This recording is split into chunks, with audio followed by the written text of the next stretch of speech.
Hello friends, ఎలా ఉన్నారు? రాత్రి సమయంలో మనం ఆకాశంలో చూసినప్పుడు ఒక నక్షత్రం అత్యంత ప్రకాశవంతంగా కనిపిస్తుంది. ఇదే సీరియస్. ఈ సీరియస్ని డాగ్ స్టార్ లేదా సీరియస్ ఏ అని కూడా పిలుస్తారు. ఇది గ్రీకు భాషకు చెందిన పదం. దీని అర్థం మెరిసేది అని.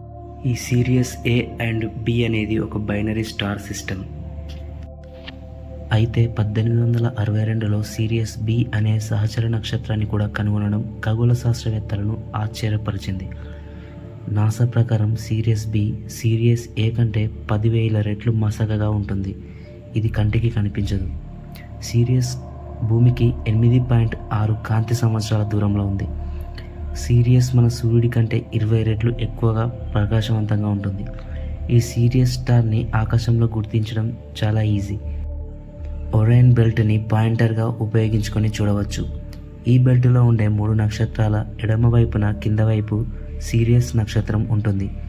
అయితే ఈ నక్షత్రానికి సంబంధించిన పరిశోధనలు, శాస్త్రీయ రహస్యాల గురించి చెప్పాలంటే అలెగ్జాండ్రియన్ ఖగోళ శాస్త్రవేత్త క్లాడియస్ టాలమీ సుమారు 150 ఏడీలో ఉన్న చారిత్రక పుస్తకాలలో ఈ నక్షత్రం ఎర్రగా ఉండేదని సూచిస్తున్నాయి.